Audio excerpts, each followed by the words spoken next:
Today's important headlines: 97th Academy Awards, Oscars, the topmost awards in the world cinema. It is Anora's night. Anora movie almost got 5 awards in different perspectives. The best movie, original screenplay, Sean Baker, Anora. Editing, Anora, Sean Baker. And best picture, again Anora. And original score, The Brutalist, Daniel Bloomberg. Cinematography, The Brutalist, Lol Crawley. And if you see, Anora is a low budget film. If you see in the exchange value, 50 crore rupees was spent for Anora, far below than Bahubali, far less than Triple R, far and far slighter, lower than Pushpa 2 also. But this small Hollywood movie got the revenue of 350 crores. It's a story of a high-end prostitute and a Russian oligarch billionaire's son. He secretly married her, and the Russian rich family offered money to her to get rid of this marriage. And how, whether she will accept the money, whether she stays with him, is the story. The story is all about a prostitute, New York-based prostitute, Anora. And 5 awards were bagged by Anora, a small movie. It's a best example where investment and big themes are not necessary to win Oscars. Almost Oscar awards are 100 years back. The first Oscars, the establishment of this Academy Awards or Oscars started in 1927. It has a long history. They are considered as the topmost awards in the world cinema. People await. And we have seen 97th awards, Oscar awards. And I can tell you, these awards will be announced annually. They will be announced annually. So, rest all. Best actress, Mikey Madison. Best actor, Adrian Brody, The Brutalist. Best actress, Mikey Madison, Anora. And we have seen best international film, Brazil, I'm Still Here. And best original song, El Mal. And best animated feature film, Flow. Best adapted screenplay, Conclave. Best production design, Wicked. And best documentary feature film, No Other Land. And overall, Sean Baker, the best director. And overall, Anora have rocked the show and Oscar Awards platform. This is the important news that is coming up.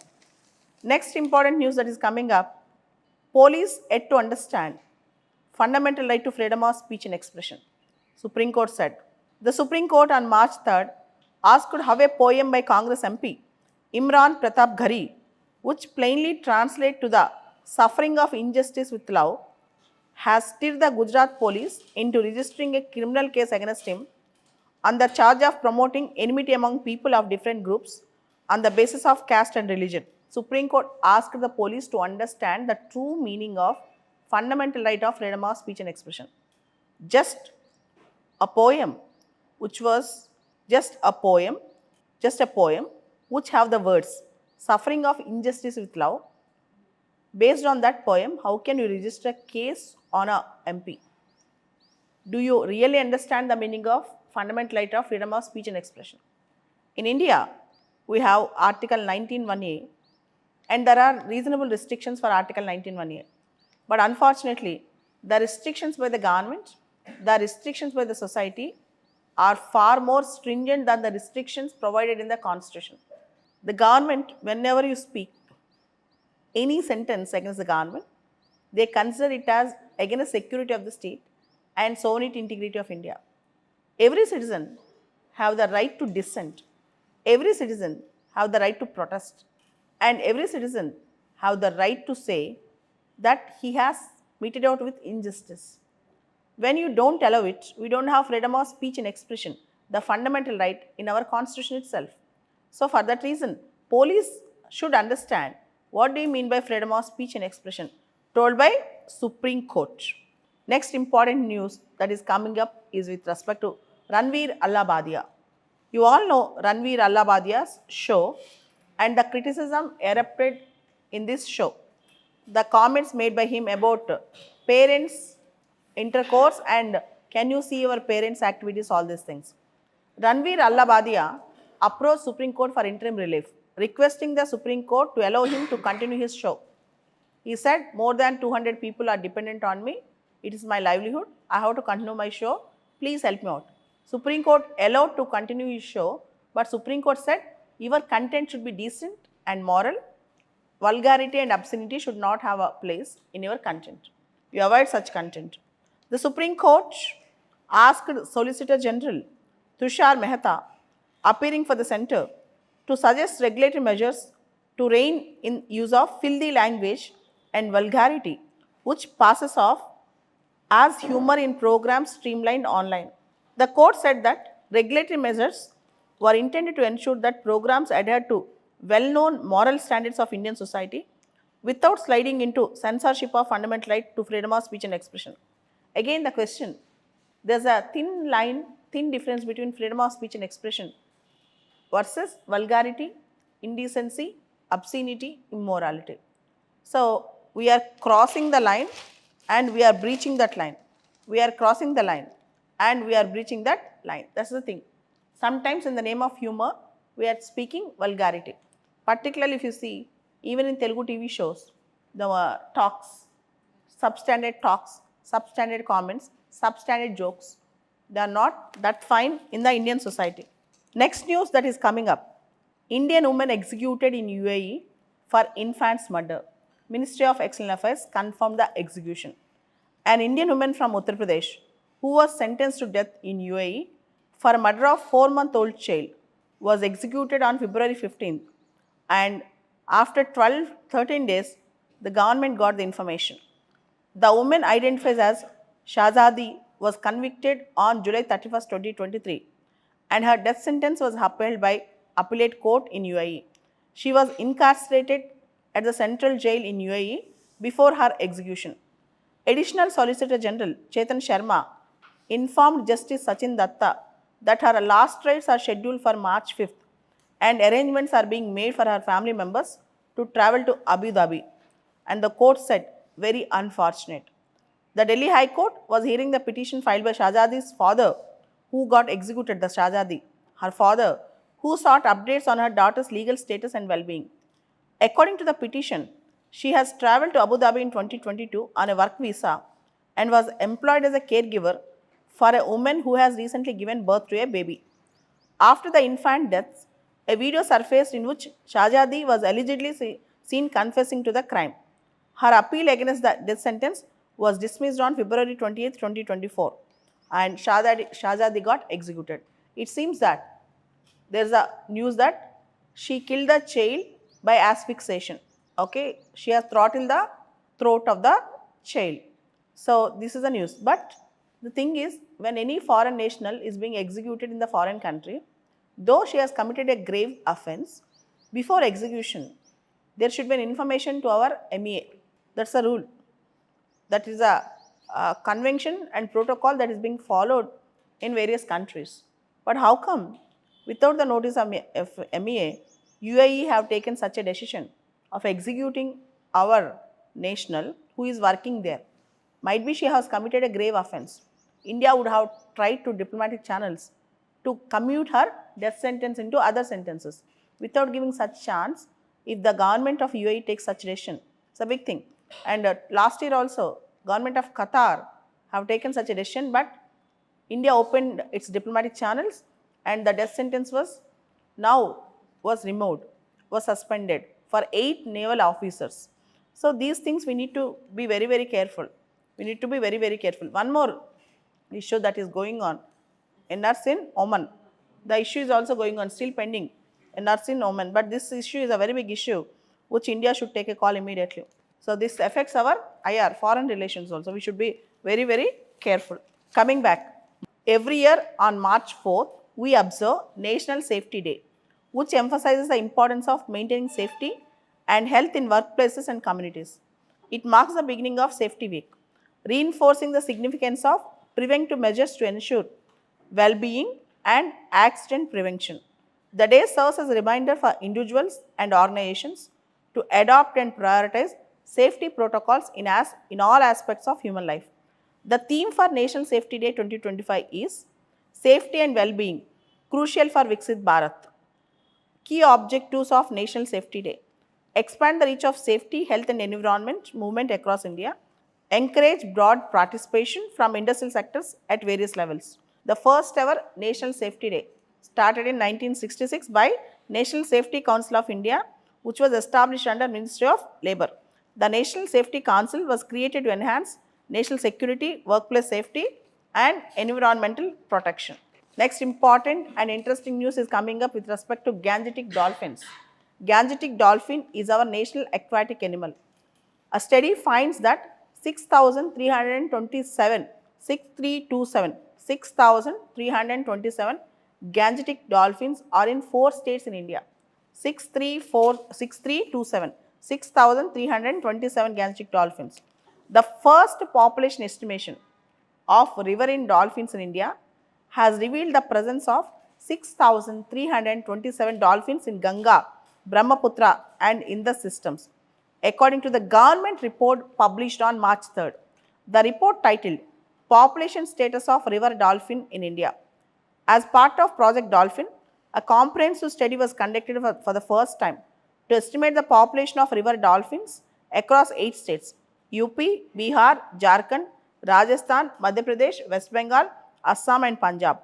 Uttar Pradesh has the highest number of dolphins at 2,397, followed by Bihar 2,220 and West Bengal 815, Assam 635, Jharkhand 162 dolphins, Rajasthan and Madhya Pradesh 95 and Punjab only 3 dolphins. The Ganges river dolphin, known for its unique features, is found in Ganga, Brahmaputra, Meghna river systems and its tributaries across India, Bangladesh, Nepal and Bhutan. A small population of Indus river dolphin, a close relative of Ganges river dolphin, is found in the Indus water system in India. According to the report titled Population Status of River Dolphin in India, it is one of the world's largest freshwater surveys covering the entire range of Ganges river dolphin in Ganga and Brahmaputra, as well as Indus river dolphin in Beas river. So, Ganges river dolphin is very important for this year's exam. You should also know Prime Minister Narendra Modi ji announced Project Dolphin on August 15th, 2020 to conserve dolphins and other aquatic ecosystems. It's very important. We have Project Dolphin. Monitoring dolphin population is crucial for conservation, especially river dolphins conservation. This is the news all about. Star mark question for this year prelims. Ganges river dolphins, first ever population census was conducted. And you might get a question about in which state in India highest number of dolphins can be found, and also the features of dolphins. They might ask a direct question on dolphins, not about data survey, but they might ask about any question about dolphins. Next important news, India's External Affairs Minister Jaishankar to visit UK, Ireland from March 4th through March 9th. External Affairs Minister Jaishankar will embark on a 6-day visit to UK and Ireland beginning on March 4th to explore ways to further boost bilateral cooperation. Jaishankar ji first travelled to London and he is going to hold talks with British Foreign Minister David Lammy on a range of bilateral, regional and global issues.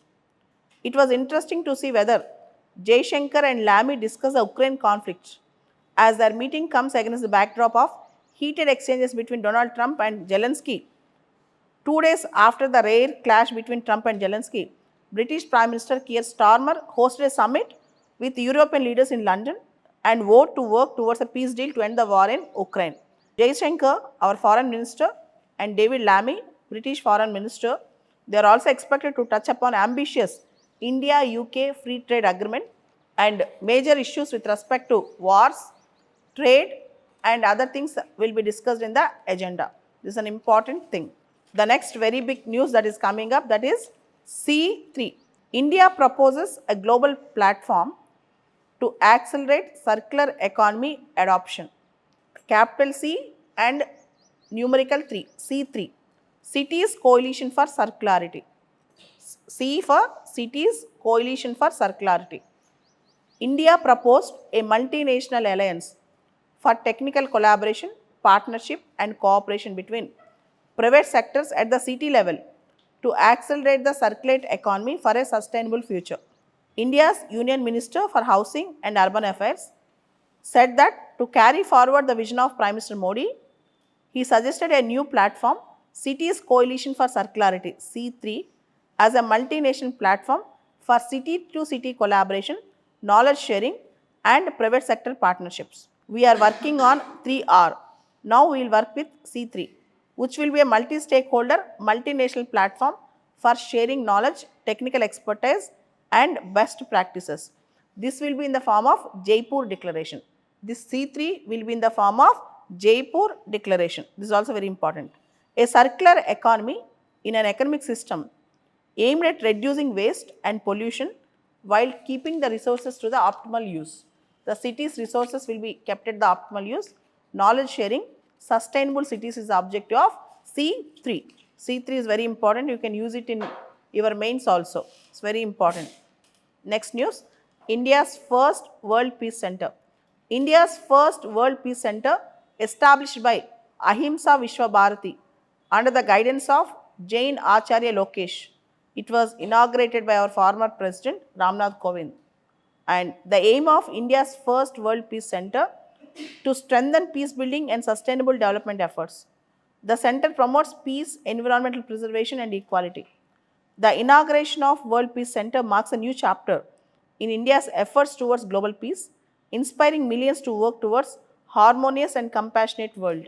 It's very important. India's first World Peace Center. And coming to, in the 250 years history of America, you all know America got independence in 1776. American Constitution was made in 1789. In 250 years history of America, they never recognized English as a national language. Though English dominates in America, for the first time in American history, an executive order was signed declaring English as a national language. There is a term in IR called cultural nationalism. Language is a part of culture. Out of 34 crores of American population, more than 6 crores speak non-English languages like Chinese, Spanish, etc. More than 250 languages, small and big, prevail in America. Till now, no government have taken such a drastic step to declare English as a national language. If you see in India, we don't have a concept called national language. We have a concept called official language. According to Article 343 of the Indian Constitution, Hindi in Devanagari script is our official language. There are many demands to impose Hindi as a national language, but we protect diversity. We protect inclusivity. America is a land of immigrants with many languages. Now, imposing English on everyone is not a good idea, said by Democrats.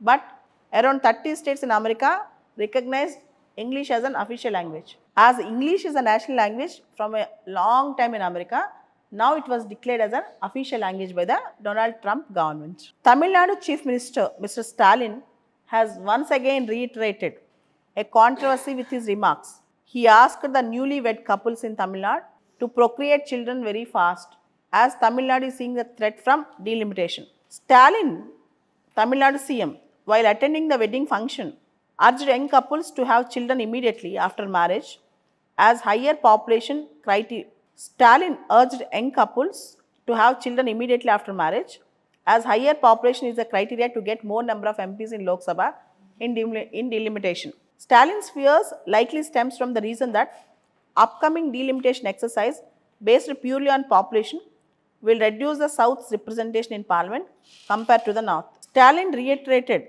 in his video statement, our demand is clear. Don't determine parliamentary constituencies based on population alone. Do not penalize the South Indian states that took responsible measures to control population growth. So, if you go with population basis, North Indian states will have more MPs and South Indian states will have less MPs. North Indian states will have more MPs and South Indian states will have less MPs. There is another news that is coming up, Lancet report. You all know Lancet give report on health and other issues related to health. 1/3 of Indians to be obese by 2050. Obesity is a big problem in India as we are not taking care of our healthy things, healthy food. Most of us are becoming obese. Particularly with obesity, we will get all the diseases like diabetes, blood pressure, and fatty liver, many things. Even for children, most of the states have banned junk foods like Kerala, Bihar. They are striving to ban some junk foods for the kids also because kids are also facing this obesity problem in India. So there's an interesting news, very important news that is coming up. The Supreme Court on March 3rd struck down a provision in Madhya Pradesh Judicial Services rules barring visually impaired and low vision candidates from judicial services in the state and underlined the importance of ensuring substantive equality. The word substantive equality is very, very important for us. Remember this word. No candidate can be denied consideration solely on account of their disability. Any indirect discrimination that results in the exclusion of persons with disabilities, whether through cutoff or procedural barriers, must be interfered with an order to uphold substantive equality. And court said, we have touched upon the constitutional framework and also institutional disability jurisprudence. The court said that rights-based approach necessitated that persons with disabilities must not face any discrimination in the pursuit of judicial services opportunities. And the court also said that right against discrimination based on disabilities should also be included in Article 15 of the Indian Constitution. Right against disability bias should be included in Article 15 of the Indian Constitution. So, the court have given 122 pages judgment. Disability as a ground for non-discrimination was not included in Article 15. A constitutional amendment to Article 15 to address this glaring omission has been a long-standing demand of the disability rights movement. It has been a long-standing demand of the disability rights movement, and that was a interesting thing which you need to understand. And other important news that is coming up, you have one more important news. ISRO releases second set of scientific data from Aditya L1 mission. The Indian Space Research Organization has released the second set of scientific data from Aditya L1 solar mission. The data sets comprise valuable scientific information about the sun's photosphere, chromosphere and its outer atmosphere, that is corona, along with the in situ particles and magnetic field measurements at the first Earth-Sun Lagrange point L1. This is very important news which you need to understand. Okay, this year you might expect a question on sun's atmosphere also. Here, photosphere, chromosphere and also most importantly sun's outer atmosphere, that is corona. Photosphere, chromosphere and also sun's outer atmosphere, that is corona.